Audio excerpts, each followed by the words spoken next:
controls around that, how to have a conversation so that the offspring understands why we can't play games during class time, and much more, and beyond that, just to try and understand all that and managing all that. Okay, karibu sana. Thank you for sharing that. Njeri, Elizabeth, Njeri, yes. Why have you removed your video, Njeri? I was enjoying seeing you. Guys, let me see your faces. Njeri. I don't know when Njeri has gone. Elizabeth Njoroge. Morning, everyone. Morning. Hi, Evelyn. I'm here to just help me as a parent understand my child and be able to see how to manage how to live with gadgets. Okay, thank you so much. Lilian Nyambura.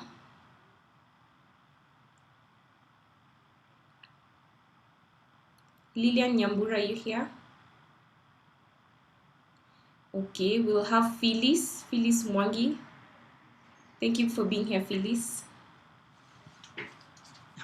Hi, Evelyn. Good morning. Hi, everyone. My name is Felix Mwangi. I have 3 children, 18, 12, and 8. And since the world has moved digital, and even more now, because of course of the announcement yesterday by the president, it's basically just to learn new strategies on how to balance. And I think I like what one lady has said, why can't we play games in class? So how do we, because we can no longer tell them not computer, no internet, we can't tell them that anymore. The world has changed and we just have to adapt. So it's to learn how to adapt and realize that these children are not going to die because of being too much on computer, because that's the world we live in right now. Initially, I thought, these children, their eyes are going to get spoiled. Their fingers are going to start shaking. I don't know. It was just so difficult. But now it's the norm, and I want to learn how to move with them forward. Wow, thank you for that. I think gaming and social media are one of the biggest headaches, just screen time, but particularly when they're engaging it with gaming and social media, it has become such a headache for parents. So hopefully you will learn some ways to mitigate and manage that. Njeri, are you back? Njeri? Sorry, I was getting my son's breakfast done. Okay. Hi everyone, my name is Njeri. I am a mother to 2. My son is 10. My daughter is turning 7 in a couple of months. I'm interested in this class because I want to see how to better support my kids, make good use of all of the things that are at their fingertips now, help them navigate the internet safely, help them, make good decisions on their online activities, and just explore what this parenting in this age where our children are 24/7 connected is, because this is different from how the rest of us grew up. Okay, thank you so much. Esther K. I don't know, Esther, what your other name is. It's written Esther K.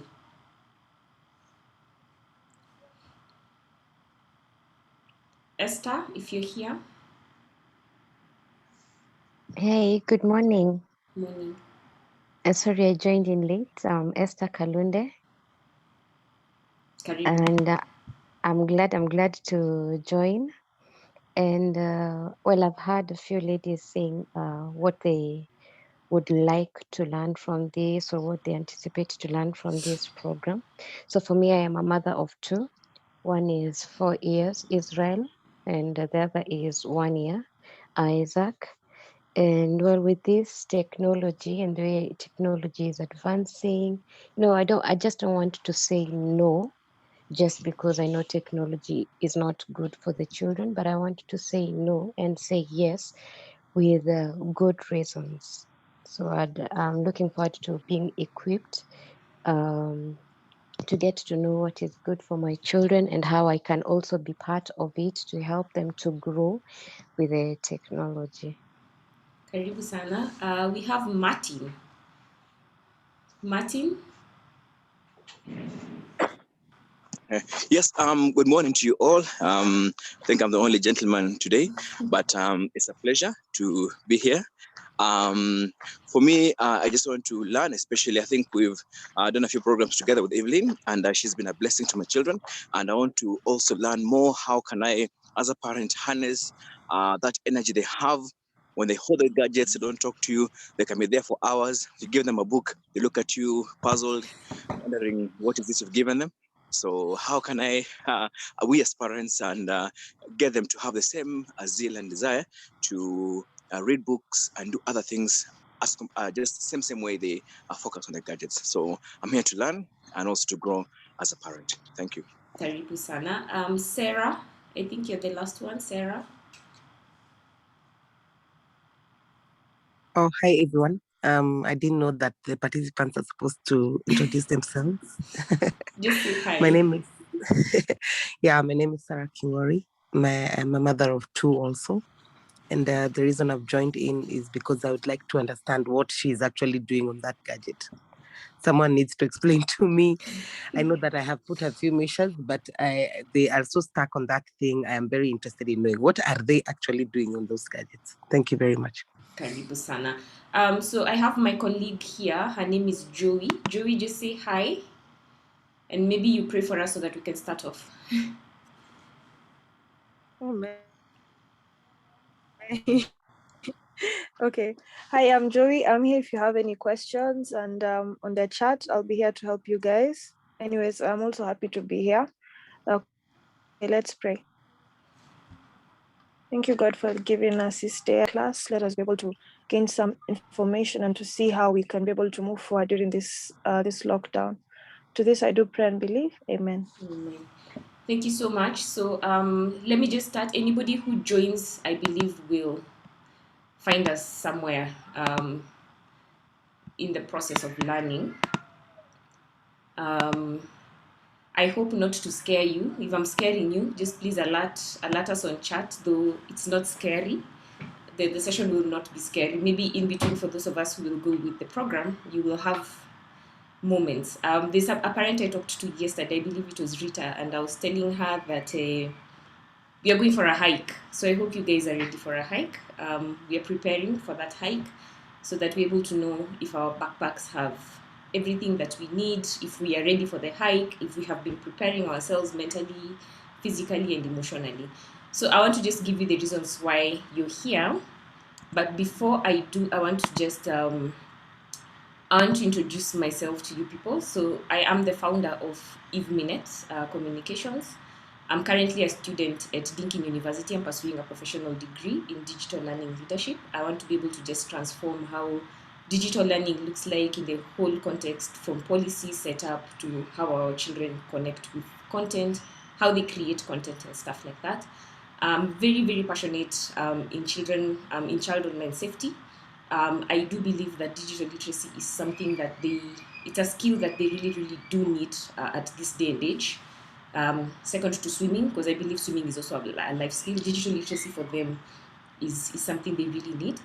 I have seen my team lead and excel in this field, so I have really equipped my team to be able to just look at different ways in how they can help children. And as Martin said, we have different programs which I will talk about, where I have been able to have different people who are passionate about different spaces in IT and how they can be able to champion children. But all of them have the heart for online safety, because that is our core. And it is my desire as a parent to help people transform your mindsets, because once your mindsets have been transformed, your heart sets are transformed, then your actions are different. And for that, I mean, it's for me to just make sure that you people now are becoming a bit more conscious with your parenting, you're being more intentional, and most importantly, you're creating conducive environments for your children. I know sometimes we focus on our home, making sure, if it's physical security, it is up point, some of us don't know how to make sure that we have online security, but our homes ideally are very safe if you think about how you have set up your home. But one of the things that I always tell parents, and I would love to tell you this today, is that you're not the only person who has access to your child.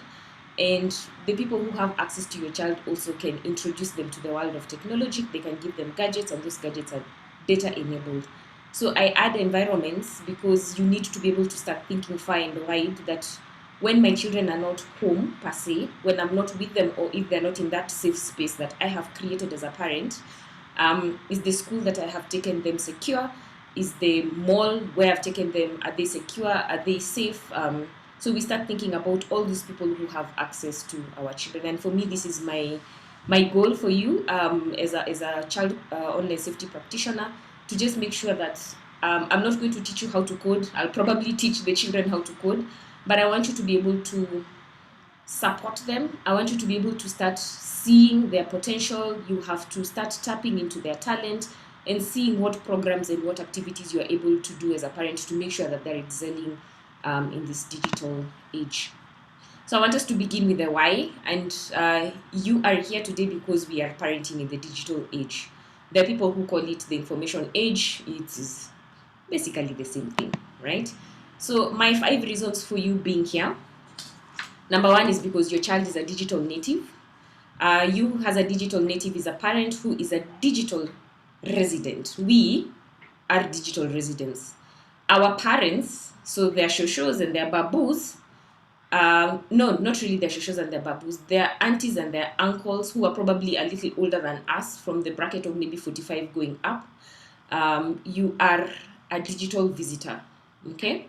And then now our parents, who are their grandparents, are digital ancestors. So the spectrum of digital natives to the digital ancestors, these are people who are in the ecosystem of your child. And these people are able in one way or another to give access to technology, internet, gadgets, and stuff like that to your child. And if you think about how your mother uses her smartphone or your dad uses his smartphone, vis-a-vis your child, it is different and it is worlds apart. Because your parents, probably we have given them these gadgets, especially for this time, because maybe we can't visit them as much as we would want to for communication purposes. So you're forcing them to be on WhatsApp and they're thinking this is just a nightmare, but I want to see my grandchildren, so I will abide. But you think about giving that same smartphone to your child who is a digital native, they are even utilizing it more than you are utilizing it for. For us, I know most of us who are digital residents, we are either working, we are learning, we are trying to make ends meet, and we are getting into this space where most of the things that we need to do have to be on the digital space. So we are almost playing catch up. We who are the residents and the visitors, we are almost playing catch up. So again, thinking about the situation we are in, especially during this COVID lockdown, you and I are trying to put food on the table. So we are using technology for work, then we shall use it a little bit for, social, because we are social beings and we're not able to go out as we would desire. But our children will learn. When they want to learn, they want to entertain themselves. If they don't want to entertain themselves, they're there for social meetings. So for them, their social life has gone online. Their education is going online. Their entertainment is certainly online, because now we can't have them always going outside because of the pandemic, and depending on where you are, sometimes for some people space is a really big issue. So if you start thinking about it in that sense, then you realize that as a parent, the way I use my technology certainly not the way my child uses and engages their technology. Then the other reason why you're here is because obviously we are in the Industrial Revolution. We have moved from very many revolutions ago, and we are living in the information age.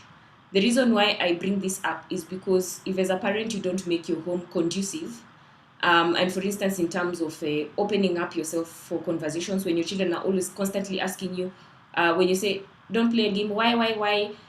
They saw something funny on TV, they ask you and you don't preempt them, they have the option to go and Google their answers.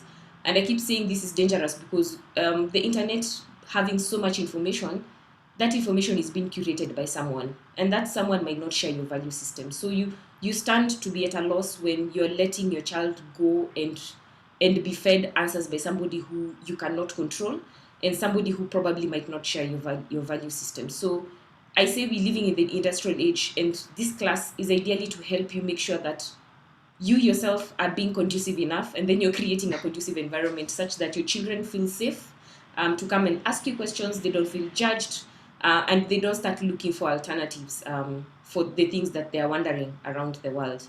You're also here because family is a priority to you. It's a primary priority. I think we grow up in different stages of our lives, but once we become parents, our perspectives about life totally change. You're here either because you're tired of being a firefighter, and I will explain that in a minute, and you want to be a proactive parent. A firefighter parent is that one who is constantly having a fire extinguisher on their back. The minute they see an incident at home, they hoof it out, and when the fire is out, they go back to their normal life. So you're a very reactive parent in the sense that you maybe never saw signs of a smoke somewhere. You just came home and found a full-blown fire, and your work is just putting it out in whatever manner, and you don't want to investigate where that fire came from, or you don't want to investigate what happened within that process. So you're here to start changing your mindset. So your mindset from being a reactive parent to a more proactive and understanding parent. And of course, the big one here that I know most of you have is the yearning for knowledge. Because I keep saying there is no manual. The way we have manuals for very many things, there's no manual to parenting. But we can have guidelines, things that would perhaps help us, and we can customize them into ways that we would want and desire to have our families lead.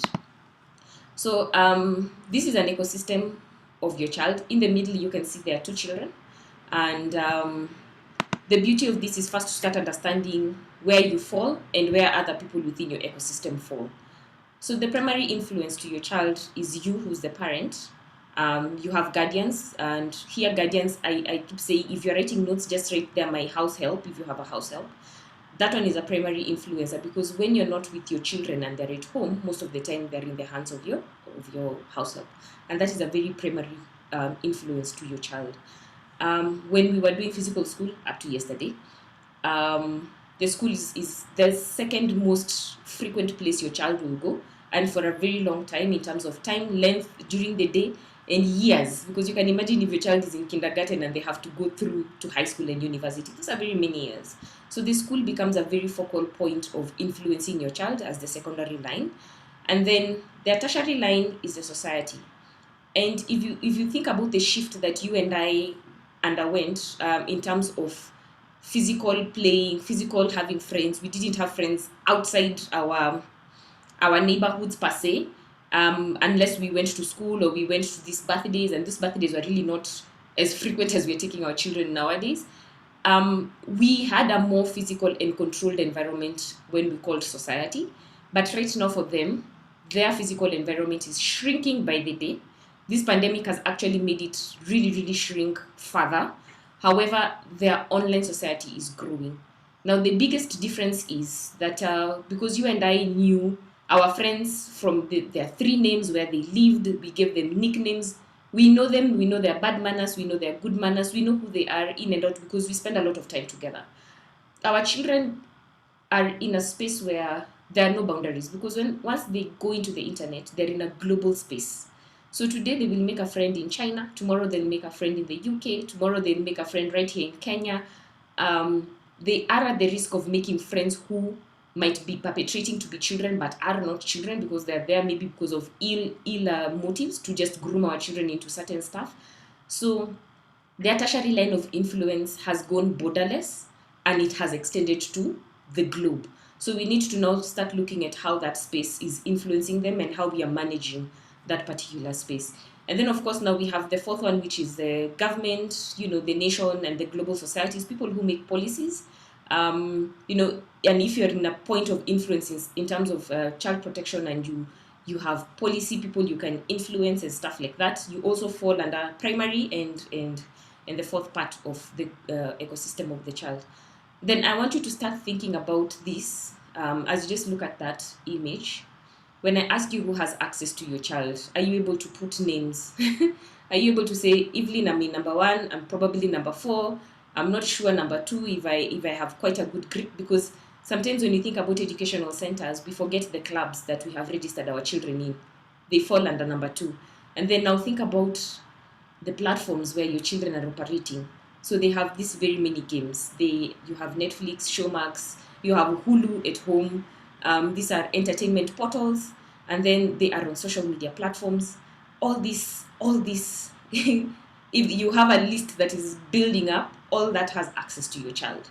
Then think about the people who you thought you knew your child has 10 friends, but then, oops, I realized I don't know who interacts with my children, especially the physical and the online friends. That list really grows, and that's why you're here so that when you're putting things into perspective, you're able to know that if it's a primary person, how do I deal with a primary person? How do I deal with a secondary? How do I deal with a tertiary? If I'm in a position to influence certain things, how do I step into that space, right? Okay. So basically our program is going in this manner. We have our first session, that is self-image and identity. This particular program will, I want to say, it will focus a lot on you as the parent first, before it starts focusing on the child, because I want to be able to equip you first to realize, to start taking notes and say, I probably also do have an issue with my handling of gadgets, for instance. I have an addiction to social media, for instance. And if you're not in a position to be able to first identify, then help yourself, then there is no way you can apply the tools that I shall teach you on how to secure your home and how to help your children. Because most of the time, if you feel like your children have an addiction to something, it is a reflection of their environment. So I'm helping you first see who this person is. And once I'm able to understand who I am, I'm able to start also helping my children get out of those shells and also start understanding who they are. So our first topic, which is normally both for children and for your class as parents, it's the only non-technical class, which is self-identity and self-image and self-identity, where we are exploring who we are, and who we are here in the sense of not thinking about yourself as a mother of 2, as the CEO of this and this and this place. It's just, who am I in terms of what do you like, what do you believe in, what are your value systems, what are your beliefs, who am I in terms of my personality, what is my love language. It's about you, but getting off all the titles that the society or the world has given you, to get into the core deep down and say, if somebody was to just come and ask me who am I will tell them I'm a choleric, and that is okay. I am a sanguine, and my love language is quality time. How do we get to the point of knowing these things? So we explore our lives focusing on the online versus offline. Unfortunately for us digital residents, we have started putting facades. So there's who you are offline, which is most likely the real you. But then when we go to the online space, we want to show everybody the way our lives are perfect. There's nothing wrong with that. But I keep saying that there is nobody who goes through a season of, I call it the season of summer. If you've read the 4 seasons of marriage, you may know the seasons of summer, where everything is blossoming. The weather is good. It's very hot, but it's good. You can go out and enjoy. The online space actually has a lot of hidden feelings for very many people, and it takes a keen eye to know that somebody is struggling even in their phase of perfectionism. So we look at the beliefs and the risks of presenting ourselves in different personas. I think we have mastered this art, but how can we also help our children realize, as they're getting into this online space, they need to be themselves when we are not being ourselves online as we are offline? It's a big shift. So once we start understanding that, we're able to see how we can affect ourselves, how our reputations and our relationships are affected by certain online platforms.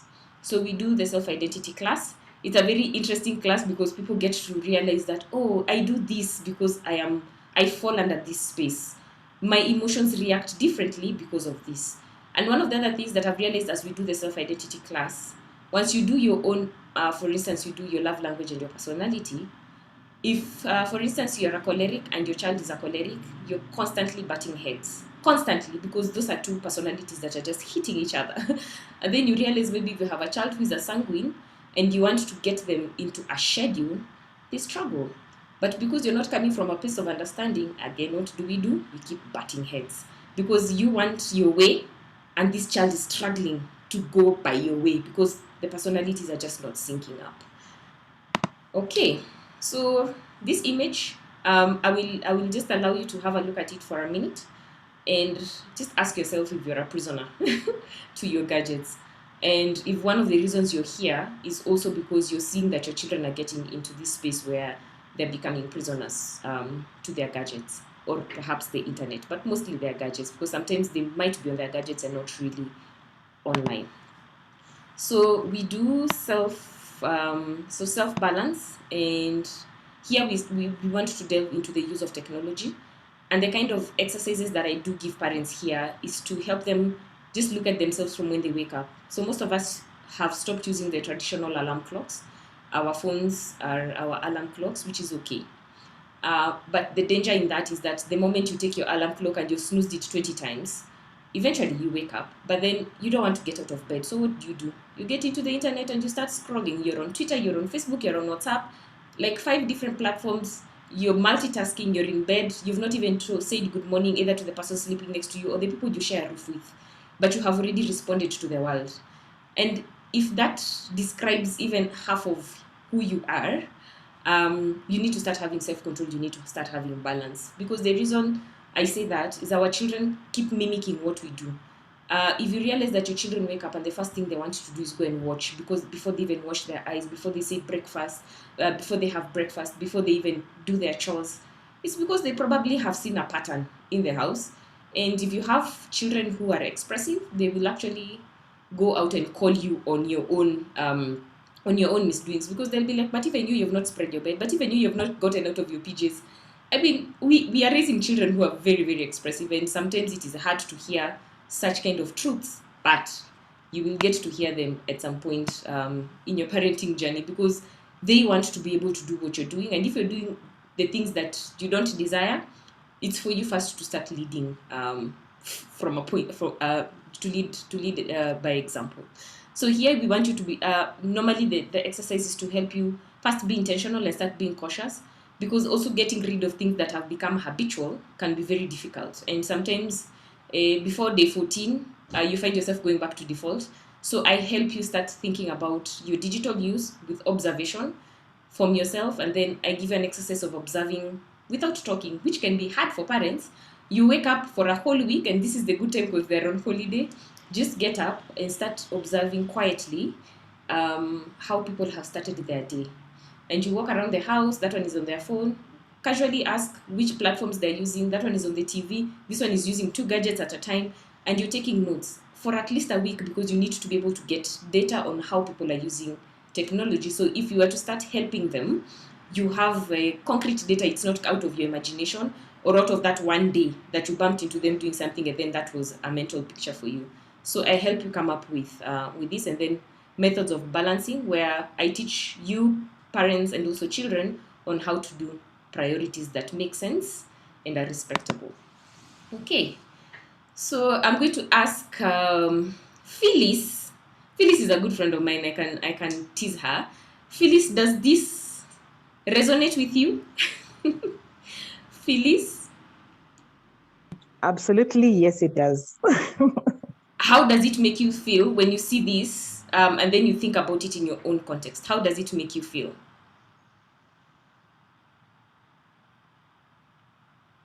There's a time I used to stay with my housemates when I was a single girl a long time ago.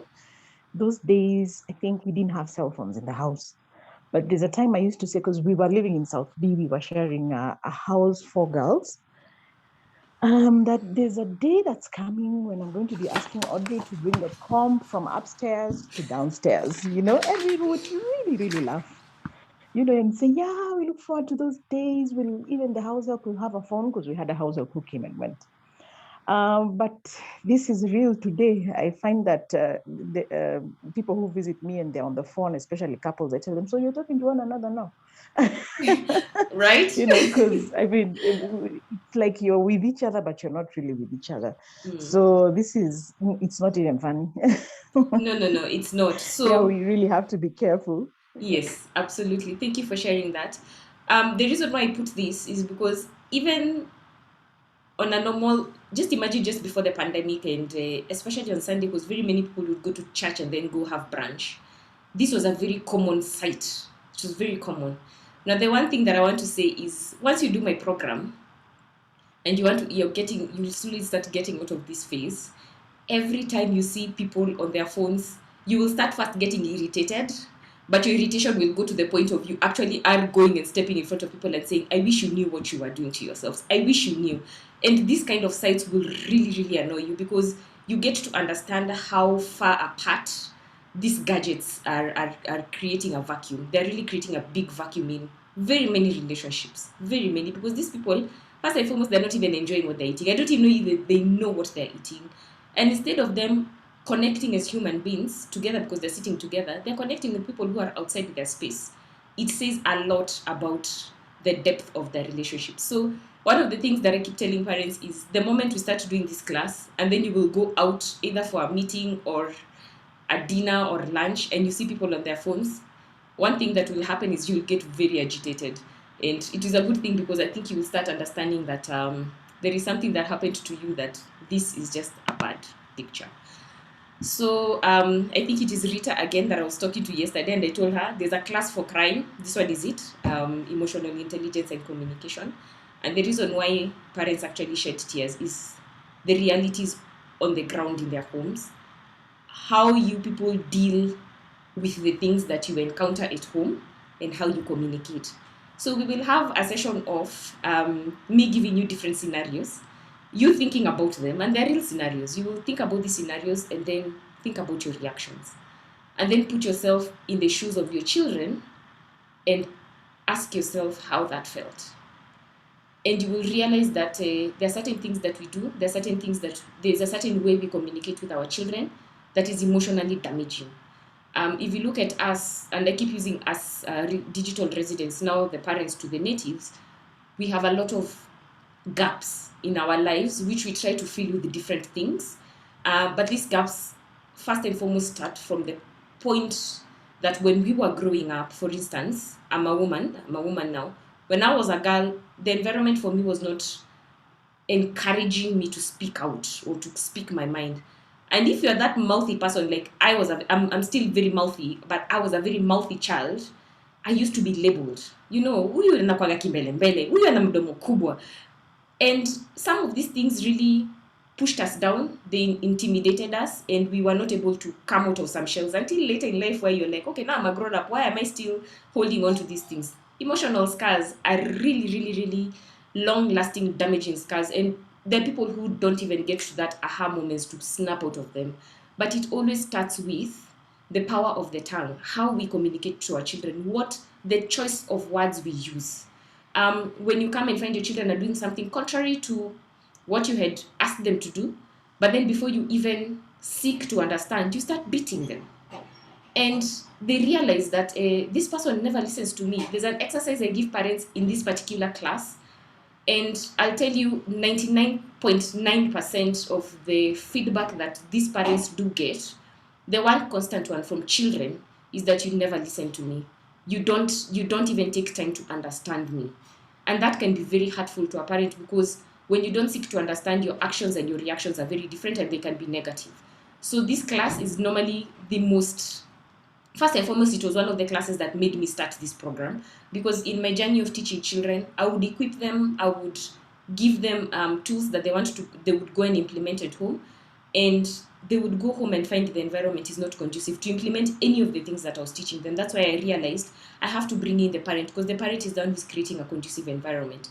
And the parent is the one who will also create the rules and the spaces that children are also able to thrive. Because when you realize your child is good at singing or art, now I think we are more open. But just imagine when you were growing up and you said you want to be an artist, and your parent is there telling you have to be a doctor, you have to be a lawyer, you have to be an engineer.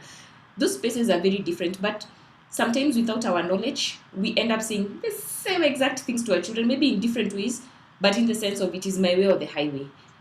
It is in this class where I help parents also see where we put conditions in our love. When we are loving our children, we put conditions. And there are very many things, and especially in the digital age right now, that I open your hearts and your minds to. As African parents, maybe we have not dealt with them a lot, but in the spaces that I am working with international people, in the groups that I intervene in certain things on online safety, I do find Kenyan children, I find African children. And the reason why I find these people there, it's because they don't feel that they have any space or any trusting people whom they can talk to about the things that they are undergoing. And specifically, let me just preempt one of the things that I found at this point we need to start worrying about is lesbianism and gayism. But lesbianism the most because girls between the age of 12 and 16, the age of 12 and 16, they are watching how our relationships are panning out as parents and how relationships are being formed, even as they watch movies and stuff like that. So there is this group that I was talking to, a group of girls in, I think it was a New Dawn. It was a New Dawn kind of setup.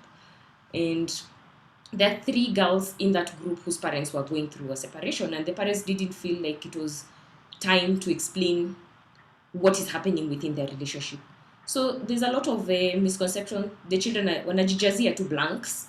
But the one thing that one child said that really caught my attention was she said, I want to be a lesbian. I'm already trying to be a lesbian because I don't want to end up being like my mom. And I asked her, what do you mean you don't want to end up being like your mom? My dad really hurt my mom's feelings or whatever. I mean, the relationship was not going well. And she's like, I see the way my mom reacts when my dad is around. And I'm thinking, if I can get the same satisfaction being a lesbian, why would I want a man in my life? And that girl was 13. That was 2018. That has never left my mind. But it is a trend because the kind of movies that our children are watching without our knowledge, the kind of things that we are allowing them to explore on the internet, these are the kind of things that are being put into their heads. These are seeds. They start coming like seeds, and then they start looking at reality and they start seeing, I think I can try that, I think I can try that. And when they come and tell us certain things and then we block them out, guess now what their social spaces are. They give them options to belong. Because I have found very many Kenyan children in spaces of teenagers with the depression and teenagers who are coping with, transitions, and the transitions here being the body transition. So we have lesbianism to worry about, we have gayism to worry about, we now have a big issue with transgender to worry about. And transgender here, there are some children who just want to transition socially, they don't want to transition the whole. But there are people who are actually telling children how they can start having hormonal blockers and stuff like that. So in this particular session, I open your hearts to see why, when I tell you parents that at least one day a week, sit with your children with no phone or any other internet distractions, sit with your children and watch a movie with them. It's because when they're bringing you into their space in what they like to watch, there are certain themes that you start seeing.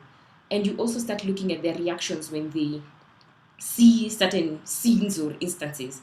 And then you want to be the person who wants to start having that conversation with your child. And they take you through how to have these conversations. As early as 5 years old, my daughter saw, it was Doc McStuffins. And Doc McStuffins, the doctor now, she got to a patient with 2 mummies. And she didn't understand why there's a child who has 2 mummies. But the reality is, lesbians are having children, gay people are renting homes to have children. That is a whole business. It is thriving and it is the reality. So when our children already start seeing these things on TV and they ask you and you don't have an appropriate response, how do you deal with it? When they also ask you and you try and complicate that understanding or the explanation to them, how do they also start managing that space? So I help you to see different scenarios. We talk about different instances, and then I help you see how to start preempting such kind of things, because once you already start seeing signals, it is good to start thinking that at this age, maybe it is too early, but already the conversation has started. How do I start managing it? How do I start growing it? And helping you understand that as early as 5 years old, I started talking to my child about sex, but it was in song, and I did not complicate it because we were singing, and I was telling her, they had this song they were doing in school about private parts, so we were naming private parts, and then I was helping her understand that those parts, nobody should touch them, nobody should tell you to show these parts, and if they do, you're young, you're speedy, bite someone, kick someone, run, go running, screaming. At 5 years old, she will understand. But I was not having a conversation with her the way you and us here, we are sitting and we are talking. We started singing and we made a song out of it. As she started growing, Obviously now we are changing tact, but you see, even deep down in herself, she knows. Even when she's talking about private parts, she sings. And it's important when we start these conversations early without complicating their understanding, but then we are trying to help them build some resistance, and we are opening up their understanding. Because if you saw what the pandemic did to us last year, is that in an ordinary home, there was a TV, maybe one or two computers, maybe we would share our computers with our children, but the pandemic forced us to start giving children personal computers. That I have 3 children in my house, they all have to have different computers because they have to be on online school, and that school is happening at the same time. So you brought in a computer to serve a specific need, but it opened up so many other issues that we don't now know how to deal with. If you asked me in 2018, when would I give my children a phone, and I know very many people keep asking when is the best time to give your children a phone, my answer to that is normally seek to understand the why. If you can preempt the why, you will know when it is appropriate. But the pandemic also forced us to start buying phones and handing them down to children who are less than even 5 years old, right? I know you have seen parents who are breastfeeding and they have the phone on their faces, and the child gets in tuned to breastfeeding with a screen glare. So when that screen glare is not there, they know it is not time to eat because you already tuned their brains into a certain way. Some of us feed our children with technology. So if that technology is not there, they can't eat. You put the technology, they eat. You remove it, they can't eat, and they start throwing tantrums. It is the way you have cultured them. So how do we get out of these spaces? That is how I also teach parents to do. So in this emotional intelligence class and communication, there's a lot, but it's a very heavy class. So I keep putting a caveat there saying that it is one of the classes where you will feel, what have I been doing? How am I managing this space? But after the realization, because you're coming from being a reactive parent, you start becoming more proactive in how to deal with it. So I am going to ask Esther if you have done this before. Esther, have you found yourself in any space in your life doing this? Yes, of course. Why were you doing it? Because Israel had spent, say, an hour, 30 minutes on the whatever he was watching.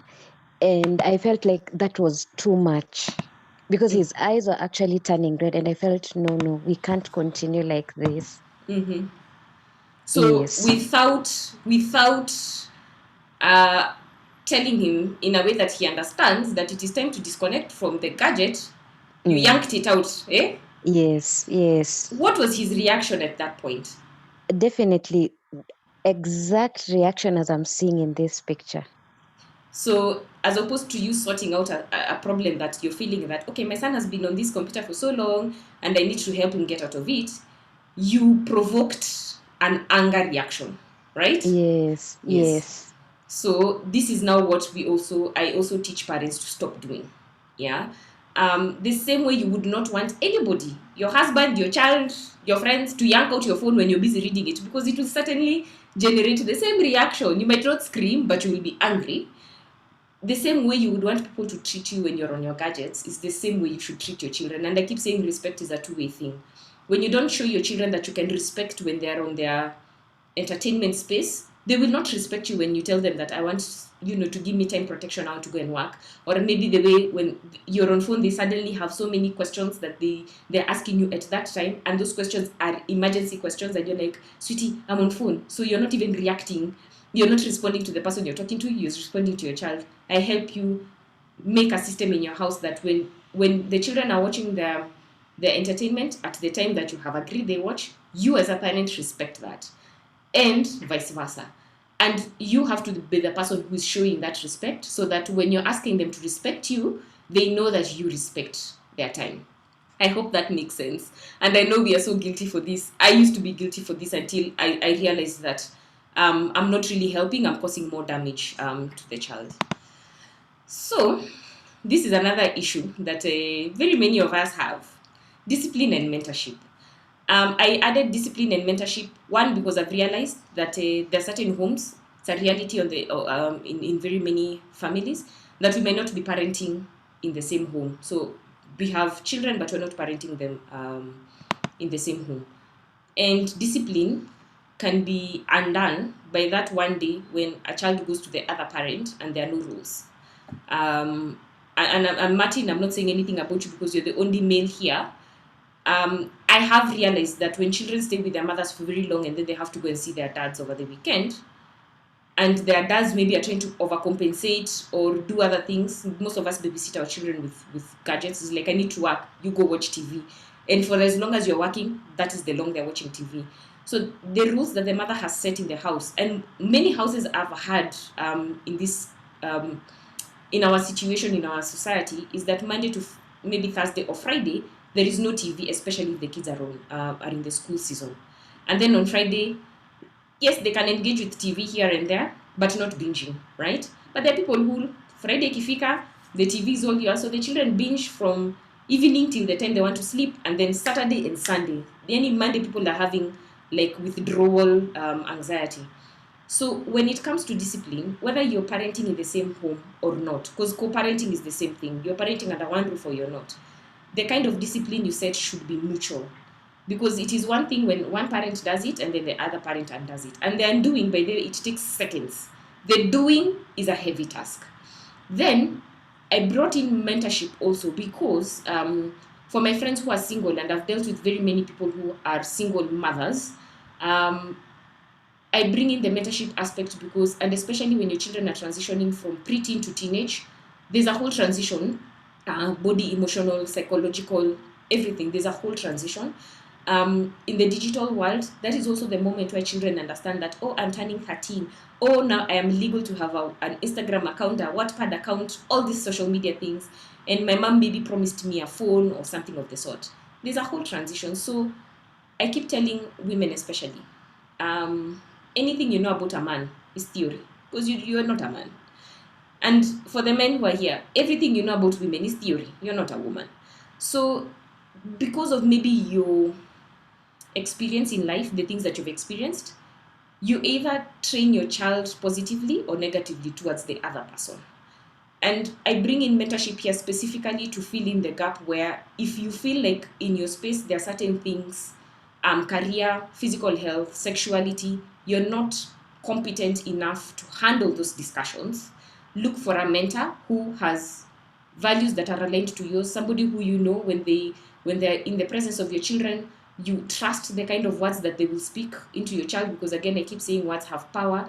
I keep saying everybody who has access to your child leaves fingerprints. We all have different sets of fingerprints. So once I come to your space and I'm leaving my fingerprints on your child, what kind of fingerprints am I leaving?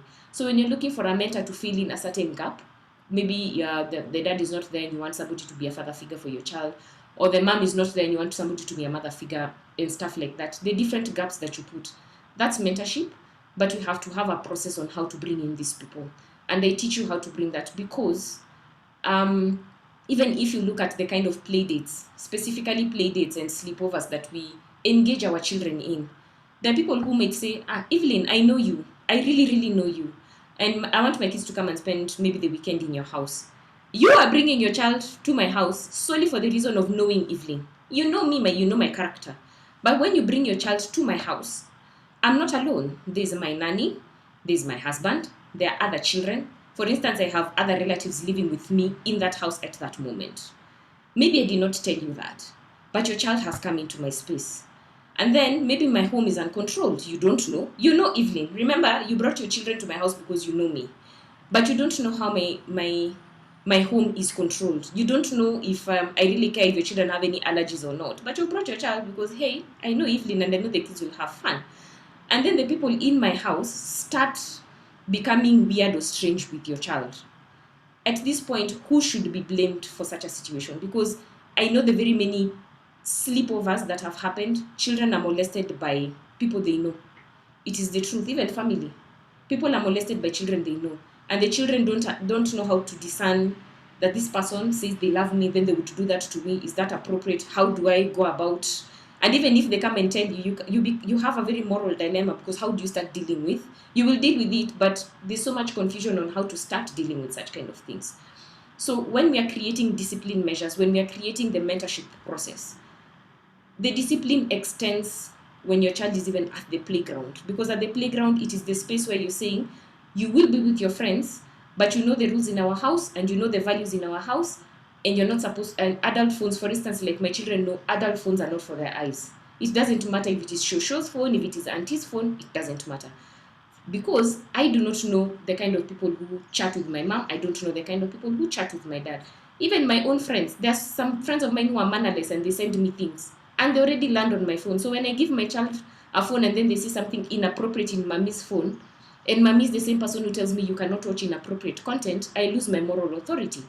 So when we're thinking about this particular class, and it's a very hard class because I give you an exercise where you look at the people who actually do have access to your family, and I ask you if you know that person in depth, if you know how their house runs, if you know what their mission for life is, if you know what their value systems are.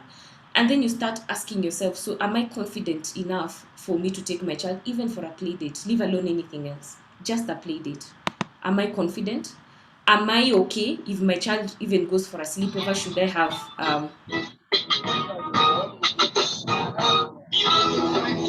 Zoe? There's somebody else. Okay. Sorry for that. So I help you look at the people who have access to your child. I help you start interrogating the spaces your children go to school, the places they go to church, because all these places have internet. But ideally, how do I also help you make sure that your child has that internal discipline? Because you do not have your child all the time, and you want when your child goes to unfamiliar places, they're able to make rules for themselves. They're able to set boundaries for themselves. And they're able to first and foremost understand why they can't get into certain spaces. Because the same way you tell your child you cannot go to other people's homes, when they're online and they go to social media platforms that they're not familiar to, that is like going into someone's house. So how have you had that conversation with your child? Should you see a sexual content or a video or something like that, how do you react? You want to equip your child, not tell them what to do. You want to equip them so that they can make those decisions for themselves. Because guess what? One thing that I tell parents is children have choice. You may sit here, learn how to do all these different things, go and implement them on your children, and then they will decide, I still wanted to go down that route. I wanted to taste how that road goes. And as a parent, do you put conditional love at that point, or do you still love your child unconditionally? And I keep saying, we who keep saying, I love you no matter what, I'm the person who, I will do anything for my child. You know, we keep saying those things until some activity or an experience in life comes, and then you are wondering, where do I put conditions in this space? When we are loving, I keep saying, love unconditionally, but put your boundaries. Let people know where they cannot step, people know where they cannot go, so that once they start feeling like they want to violate those spaces, they know the consequences of those. And that is exactly the discipline. If you look at this photo, let me just go back to it. The way you can deal with this, and especially when you have started teaching your child about screen time, today, maybe now they're on holiday, maybe we'll extend their screen time a little bit, but let me use the screen time for 2 hours. You tell them that after you've done your chores and everything is done, you can watch cartoon for 2 hours. And you realize that your child overspent their screen time by 30 minutes. Don't yank out their computer. You know what you tell them. Kesho, you had 2 hours, I've reduced 30 minutes. And implement that 30 minutes reduction from their screen time. They do it again. See the understanding? You yank out the exact time that they overspent their screen time, yank it out from their following day's screen time. You will realize that your children even put alarms, so when their two hours are clocking, they know how to transition to the next thing. Because you're punishing them with the thing that they're abusing. Because yanking this out will make them start looking for the alternatives. Remember the ecosystem, you're not the only one who's giving them. You're not the only one who's giving them access to gadgets. They'll go and switch talk the nanny.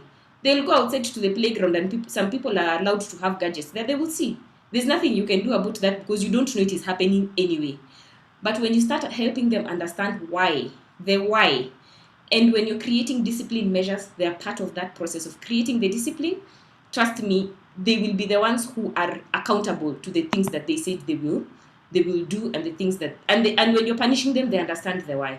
So there is no fight in the house. To begin with, it's very difficult, but once it becomes a process, because I think even as parents, we need to learn how to be consistent with our punishments, we learn that.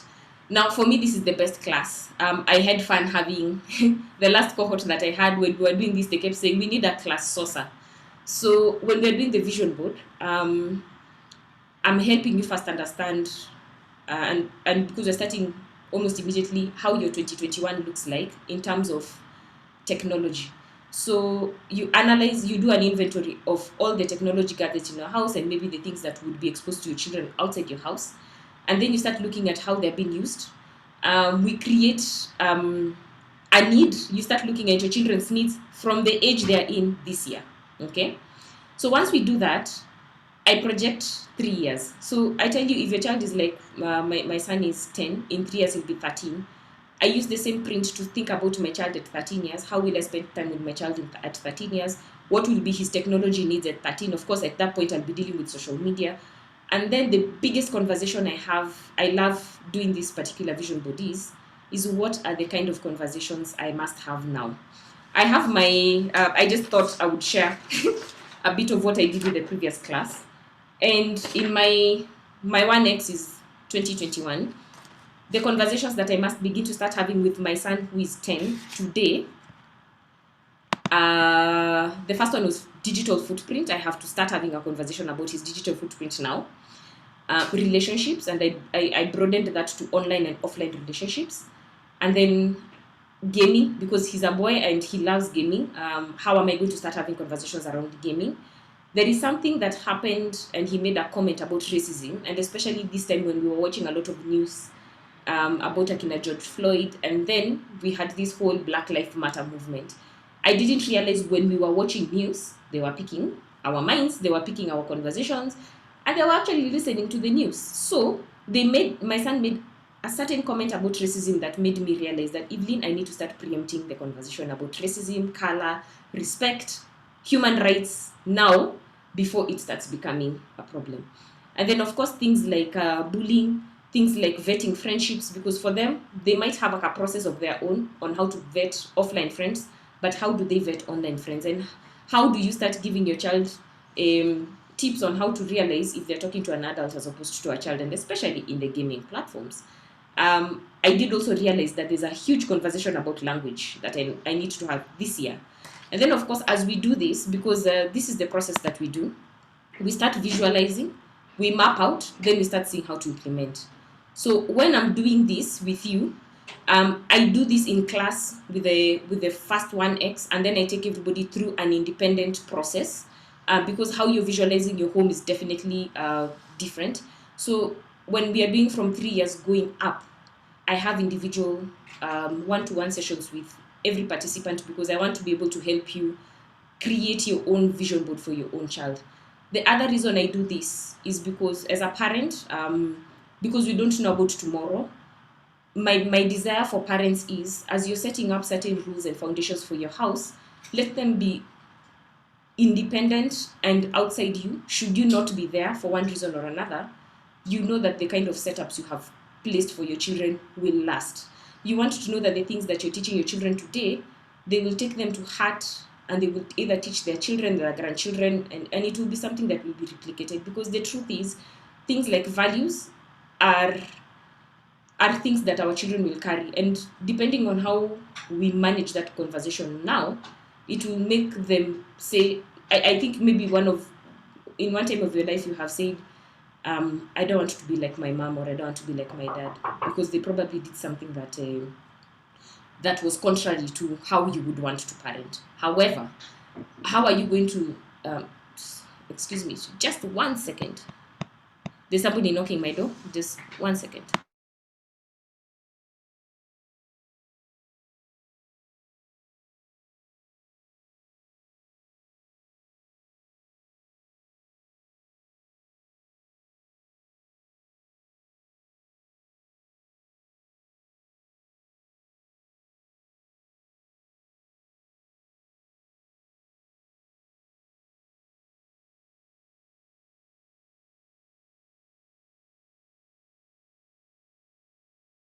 Sorry for that. Working from home, somebody needed some attention. Okay, so I help parents start understanding that the things that you're doing, you're mapping out something for your children. The benefit is, when you're not there, same will be carried along. However, think about the kind of pressures that our children have. They've probably gone outside and someone has a new PS, someone has a phone, and genuinely you have not thought about the process of when to introduce certain things. When we put it on this plan, it is easy for you to have a conversation with your child and say, during the pandemic, we got you a computer and it is serving ABCD purposes, and we cannot get you another gadget until you're probably at a certain age. Then, as a parent, you go behind and say, because there's this one question that I ask parents when you're handing a new gadget or something to your child in terms of technology, the one question to ask yourself is, how will this affect our relationship? So if your child is giving you pressure that, oh, mommy, all my friends have phones, oh, mommy, all my friends have games, and you probably have your own plan on when you're going to introduce these things, it helps you have a conversation with your child, but it also helps you realize the conversations you must start having now, as opposed to waiting for your child to start watching porn, then you decide, I think it is time for the sex conversation. Or you wait for your children to be radicalized and then you start realizing, oops, it is time to start having the gaming conversation. Or you're told by somebody, your child is addicted to gaming. Then you're like, oh my God, Kwani, how many games did I buy my child again? I help you start realizing that there are certain conversations you need to do before you introduce certain things, and how you're going to plan that out. Then thinking also about specifically, like, you see, when I talk about 3x, this year your child is again like 10 with my son. In 3 years, he will have different needs. Think about yourself when you were a teenager. What are the things that used to bother your head? Or what are the things that you wanted to explore? When you start having that in mind, you will realize that as a parent, you cannot have blanket statements for everybody. One, because people's needs are different. Two, I will teach you how to connect with your children based on their love languages and based on their personalities. And also, three, I will help you introduce your children into the system of creating these things, because you want to be the person who understands. Should I give you this Facebook platform? Okay, then they're not on Facebook, maybe Instagram. And by the way, Instagram is creating a platform for children under 13. They are just going to launch it, I know, very soon. So if I'm going to give my child an Instagram account, one, how will it affect our relationships? Two, how will it start creating a digital footprint for them? And how will that affect their future, either positively or negatively? So that by the time you're saying, okay, fine, I think we've had adequate conversations, it is still a work in progress, but now I think you're ready to have this gadget. Then you're managing their screen time. You're also managing their privacy, because in their class, we specifically go through the sessions where we tell them, we go through different platforms and we say, if you're on Instagram, these are the things that you must do. When you're posting, you cannot put up maybe photos of yourself in your school uniform because it will probably show the logo. You cannot take photos or videos where you're unaccompanied by an adult, and then you have put your Google Maps on because it shows exactly where you are, and that can be a security risk. I mean, we show them these things, but as I'm taking you through the one-on-one lesson, and especially when we are transitioning from that sweet spot of pre-teenage to teenagehood, it has to be you as a parent with an individual child, looking at the needs of this child, seeing that if your child is asking you to get them certain things, as a parent, you're able to tell them, why can't we just utilize what we have right now, maybe because of finances or maybe because you're not ready, and we can implement it at a later date. You're not telling them no, you're telling them not now. And because we shall have a class on EQ and communication, you already know the right words to use that will not agitate a certain negative emotion. And then, of course, how to implement. This is the one class that I say, if it is possible for you to have your spouse, it will be the best point to be, because you also want to see what ideas or what visions your partner has when it comes to parenting your children in the different spaces of life. When I was doing this with the class last week, there was such an awakening, because somebody did their 5X class and they realized that their child will be a full-blown adult who is able to vote, and they could not, I mean, for the love of them, they could not internalize that, and they started crying.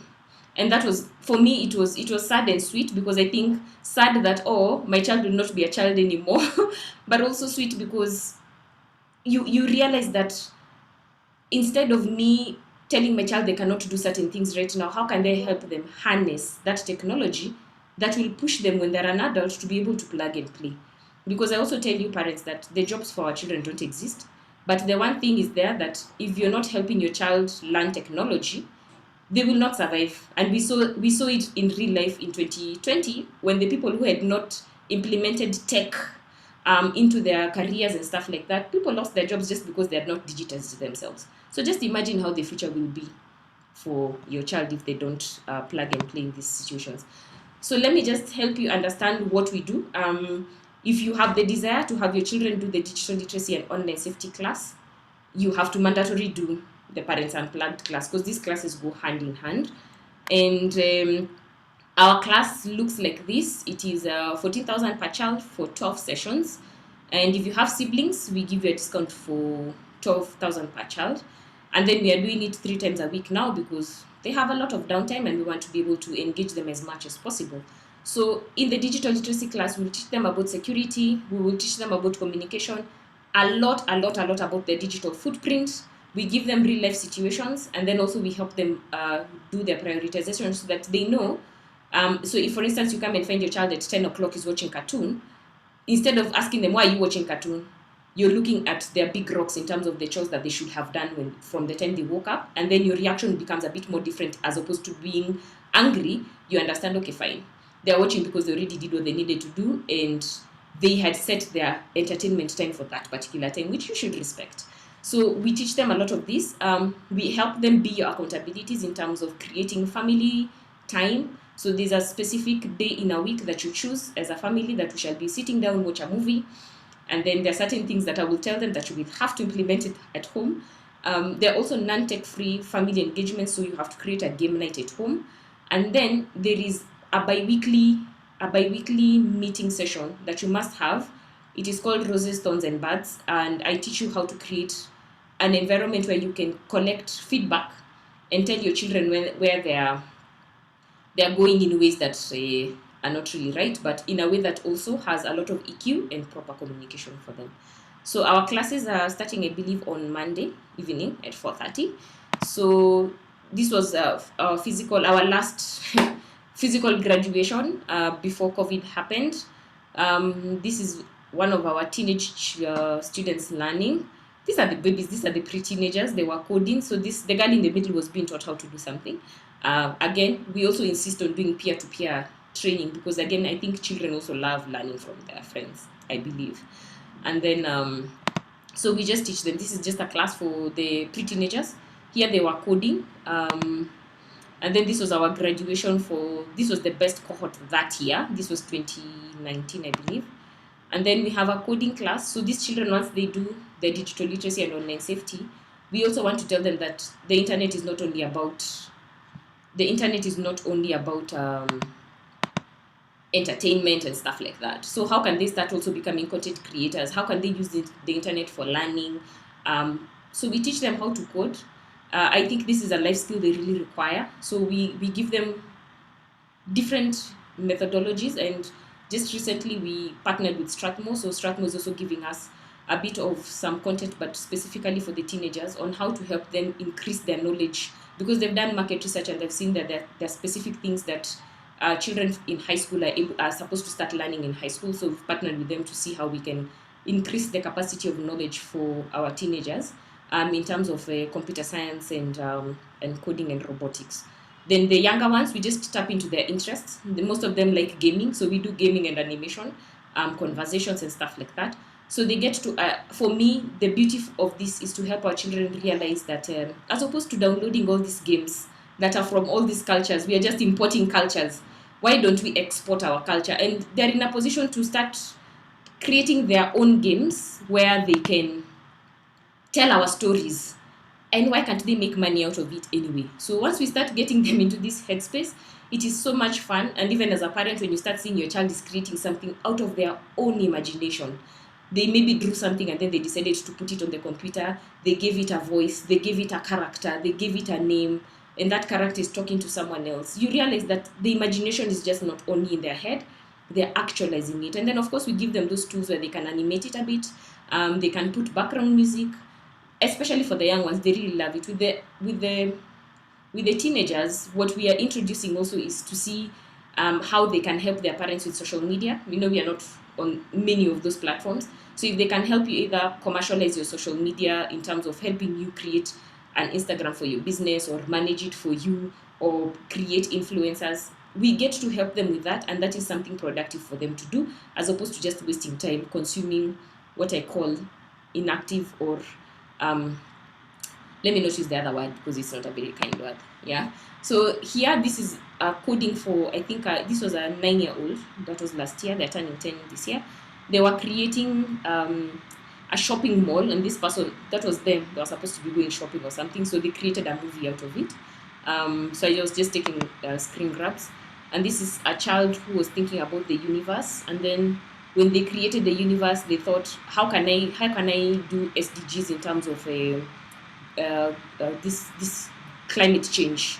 So they started thinking about climate change out of this conversation that they were doing themselves. So then now they're interested in researching about climate change. They were doing emojis. This is a physical class where children were creating their own emojis. First, they learned how to do the common emojis, then they did their own emojis. If you look at some of the universities right now, there's a whole topic about emojis as a form of communication, which is their form of communication. So it is good for them to learn this. And then finally, we have a chess class. We used to do a lot of chess with our own students, and then they would go and play chess with autistic children, because our outreach is towards autistic children. Right now, we had to move the chess class online because of COVID, but we have realized that even other children out of these kids are loving to play chess because of its benefits in problem solving, attention, and critical thinking. We had our first tournament last week, which had 43 children. It had 23 girls, which was so amazing. My daughter turned to be number 2 in under 18, which I was really happy for her. And she just started playing chess in October last year. So it was really nice to just see how children are able to solve their own problems within a chessboard. And this class is really nice because when I see how they engage with the world, even their thinking starts changing. For us who are having online classes, and then you find your child is really having short attention spans. When they start playing chess, that attention span starts being elevated, and the beauty about it is that they start focusing more. They want to start with the end in mind, finish what they're doing, and then they start doing other things, which is something that we're also helping them in class to learn how to prioritize, but to start with the end in mind, where if I'm learning, let me finish what I'm doing first, and then I will have time to play either games or to entertain or to do other things that I have prioritized myself to do. So this was at one of the schools that we've partnered with for autistic children. So we were playing chess with autistic children. So just, outreach. This one was losing, so she was not very happy. And I know Martin, you know this one, you know her. And then of course there is this Parents Unplugged class that is hand in hand with our digital literacy and online safety. I really miss having these sessions physical because they were really, really nice. But we are in different spaces now, so we have to do them online. The boy in green is autistic, and here my son and his friend, my son is learning in a Cape, and his friend, they were playing a game with him. One of the things that I also realized that when we were doing these things, we are helping our children first realize when they're creating content, it's not just about them. They can create content that has them in mind, but children with special needs.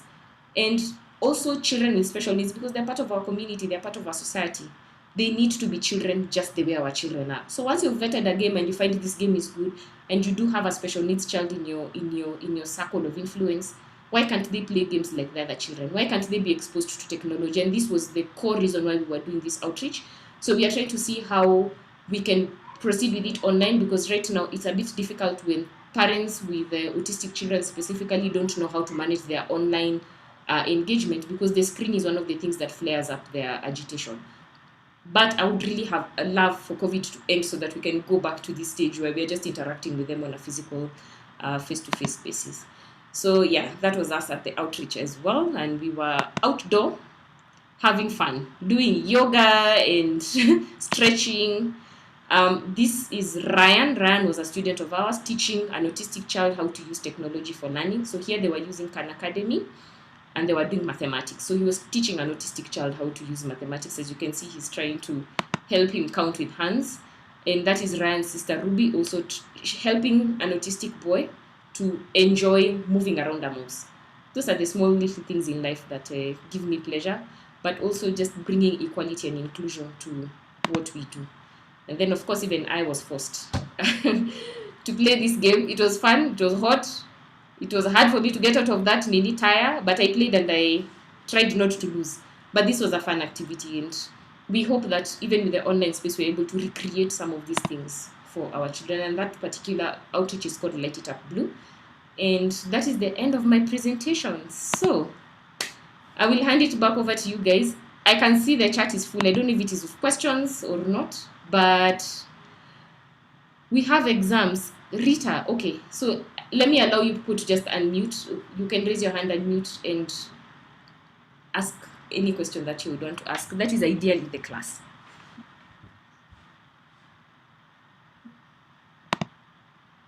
So go ahead. There's someone's hand that is up. Rita, go ahead, Rita. Thanks, Evelyn. I was just wondering if there's another session for the kids. I can see the first session is on 29th of March, this Monday. We have exams kicking off on Monday till Thursday. So I'm wondering if or when the next session for the kids begins. Okay, yeah, so at this particular time, because the kids are really at home for a long time, so we have till the end of April, May, we have another cohort. So will your child be at home in May? Possibly they'll be at home because of online schooling. Yes. Possibly. Okay. But I was wondering if there's another session during this holiday. Yes, we have very many sessions. Between now and September, we have back-to-back sessions because we have a schedule for CBC, the CBC children, and then also there's an extension for class 8 specifically in in grade 4s who are going back to school in July. But by end of June, the CBC 844 schedule will be ending. Then we transition to the international schools who are starting their summer break in end of June, beginning of July, until August. So we have, I think, maybe almost six schedules in between the time. So I'll definitely give you that schedule so that you can see where you can fit your child. And if you want them to be part of this class, we can still do a makeup. If you really wanted them to be part of this class, for the classes that they will have missed, which is just maybe 2, we can do a makeup session with them, then they can join the class after that. Yes, because for us, we are not in CBC 844. That's why I'm asking. Okay, so we can arrange to have a makeup for the 2 classes that they will have missed. All right, thanks. Karibu. Okay, I'm seeing... Are these weekly sessions every Saturday morning? Yes. The one for parents, 7:30 to 9. So we have 7 minutes. 7:30 to 9, yes. And I think Joey is doing a good job answering. Are we going to get a copy of the recording for today? Absolutely. If you want, I will make sure that you have that recording. I will also send you the presentation. It's a brief that I send parents on email. If you're registering for the class from next week, I do send a workbook. But I'm trying to think how to manage that because there are parents who read before class and then they have so much information before the class. So I'm trying to see how to manage that. But I do hand over a workbook that doesn't have all the notes. So you're able to just see how the class flows. You can print it beforehand so that after every class, during every class, you have your own printout where you're writing your notes. So you can keep sharing your email so that at least we make sure that you're in the database for the class. Esther, I'm also interested in the recording. Yes, I will send it to you. Elizabeth, some of the kids are still in school. When is the next class? I will share the schedule for the classes with all of you on email. So please send us the email so that I send you the schedule for the parenting class and also for the children. But realize that the children's class is at 4:30 in the evening. All the other classes now are in the morning, the coding and the chess. But digital literacy and online safety is at 4:30 to 6 p.m. 4:30 to 5:30, 6 p.m. Yeah, it spills over. All classes spill over for one reason or the other. Okay. Do you have classes for 4 years old? No, but we can give you some tools to use for your 4-year-old so that they start engaging technology early. Their concentration is not the best for online classes at the moment. So maybe we can try chess. I don't know, but I have some tools that I give parents for children below 5 because our classes start from age 6 all the way to age 17. Okay. For both kids, So Lillian, I don't understand your question. For both kids and parents schedule, yes, I will send all the schedules. I will send. Actually, we have it online, but I will be able to pull that link and put it as I'm sending the recording and the content we are doing right now. I'll be able to pull it and send it to you as well. Okay. If there are no any other questions, I had promised to release you before 9 because I know that people who have very many things that they need to do past 9. So yes.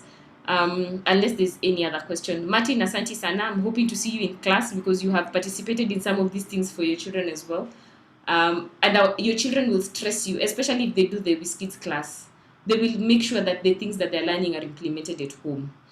And then one other thing that I keep telling parents is don't get tired to answer your children's why, because you want to be that person who satisfies their why. If you don't, the internet is there and it will satisfy that why for them, and you lose control over what they learn on the internet. So every time the child asks you why, maybe they want to have understanding, deep understanding. And through this class, I actually help parents realize the temperaments of their children and why they behave sometimes the way they do, so that every time you're making a decision, you always have that end in mind and you have a better way of harnessing your emotions in how you react to them. So I hope this has been what you anticipated, if not more, and I'm hoping to see you people sign up for the class so that I'm able to take you through a session of digital parenting and being more of a proactive parent than a fire extinguisher. I want you to stop being a fire extinguisher. So I'm going to ask somebody. Let me just see who. Martin, because you're the Martin, you will pray for us, tafadhali, Martin. Thank you so much, guys, for being here. I truly, truly, truly appreciate all of you who just made time to be here. Thank you. Martin? Okay. Maybe we can request maybe those are able to come on video, it'll be okay. But those who can't, I know it's early morning, it's fine. So let us pray. Father, we thank you, Father, for this wonderful meeting. Thank you, oh my Father, that Father, we're able to gather at a time like this, Father, to learn new skills and also new ways, Father, to be able, Father, to interact and to help our children to grow and learn, especially in the digital age, my Father. We thank you, Father, for you know you're a king that who always looks after the children, oh my Father. I thank you, Father, for this time, this session, my Father, that Father, we've been able to learn, Father, how we can be able, my Father, to harness the skills, especially online, my Father, to be able to help our children, Father, to grow and to be safe, especially when they go online, oh my Father. Thank you, Father, for the team that has come here today, Father. Thank you for the parents who joined us. Thank you, Father, for our wonderful presenter today, Father, and our host, Evelyn, my Father. May she continue to grow into greater heights, oh my Father. We commit this program upon your hands, both for the parents and also for the children, my Father, into your able hands, oh my Father. Cover each and every parent here today, Father, in all the activities and the endeavors, my Father. Many have come here, Father, with so many needs and so many desires, my Father. Even now that you've had lockdown, oh my Father, we pray that, Father, you find grace upon each and every person here today, my Father. We thank you and we honor you. We pray, believing and trusting. In Jesus' name we pray. Amen. Thank you. So I think what I can also do is share my number. Should anybody have any extra questions, if you need any extra support just before we start the class next week, it's starting next week officially, that you can just reach me. But I am very fast on email. So if you make sure that you send me, this is my email, Evelyn. Anytime you send an email, I'll be prompt to respond to it. But let me just share my number, just in case you don't have it. You are able to reach me on WhatsApp, on phone. Yeah.